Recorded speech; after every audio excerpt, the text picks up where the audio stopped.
Hi, it's Ask Jimmy the Dean. Today we're looking at the question of what is critical race theory? Or I think the question came more from a Christian believer who's like, how should I think about critical race theory as a Christian? Wow, that's a huge issue right now, huh? There's no place you can go. Just get on social media, read anything that's going on in newspapers. We're on a hot topic, so this is going to be fun. There's going to be as many thumbs up as thumbs down on this one, but we're okay with that because here at Jimmy the Dean, one of the things we try to do is we try to slow stuff down. We try to understand where positions are coming from and to give them the benefit of the doubt from that starting point. Now, we can't always control where those positions go, how people carry them, but we can say this, like, when critical race theory hit, what was motivating it? Now, I got to back us up to something known as critical social theory, because critical race theory is just a kind of branch off of critical social theory. And what critical social theory began to suggest is that when something goes on long enough, be that racism, be that economic development, and we could go on and on into different things, the way we understand creation or relate to ecology, etc. Slowly, what happens is systems and behavior start to develop so that even if someone later comes to revelation about their own sense of racism or their own sense of relationship to the environment, they might pivot from racism, but the simple fact is that a bunch of systems have developed in the meantime that supported racism or supported a view of the environment, or we'll even go into way conservatives have worked in the area of critical social theory.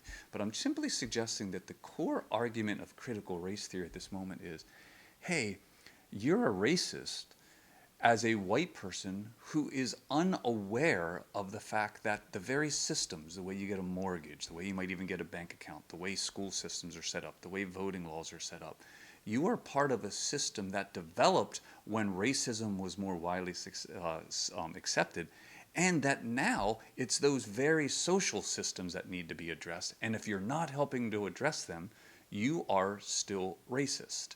Now, that's very confusing to someone who doesn't feel in their heart towards someone of another race that they are carrying anything toward them, yet that person is still experiencing some kind of rejection because of the systems that have gone unchecked in the meantime.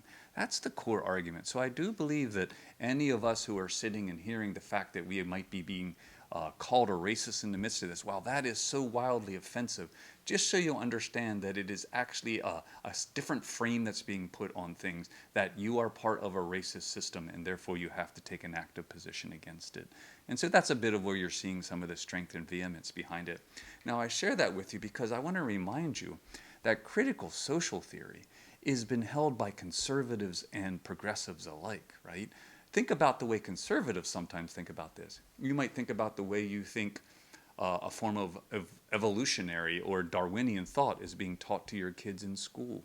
And then therefore you say to those school systems, hey, it's not about whether the teacher believes this or not. You've actually set up a system of thought that is training my child and you don't even know you're doing it anymore. Therefore, I'm rejecting your system of thought. And you can go into different groups that look at the fact that culture becomes blind to its basic operating assumptions and therefore continue to hurt us, even if it's sitting and going, well, we're not against God and what God's up to in the world.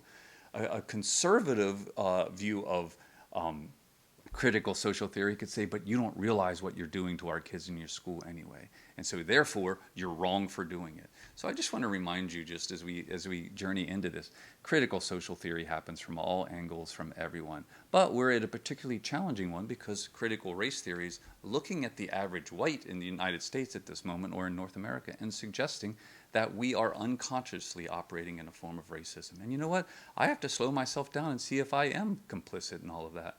Now, I'll share one frame as we move forward. This is only part one of a series. I'm just trying to broadly unpack what we're considering here when it comes to critical race theory. So part one is to simply say, here's the broad frame. I'm going to be moving into a little bit more, particularly looking at the fact that the words oppressed and oppressor get used a lot. Now, that's drawn from other theories. I won't go into all the details of where that comes from, but I will remind you that as we move forward into part two of this in a later episode, that I want to look at some of the way the Judeo-Christian Bible treats the image of oppressed. Jesus does use this word in Luke 4 when he's launching his ministry. He's coming to say he's trying to release the oppressed. But I want to also remind you that largely in the scriptures, the dominant theme, James 1 reminds us this, to he that knows the right thing to do and does not do it, to him it is wrong, right? And it's this idea that you become guilty of something. You've earned a title of something. When you're aware of something you're doing and you don't adjust to it, if it's new information to you, God expects, I'm showing you something about yourself. I expect you to make an adjustment to that.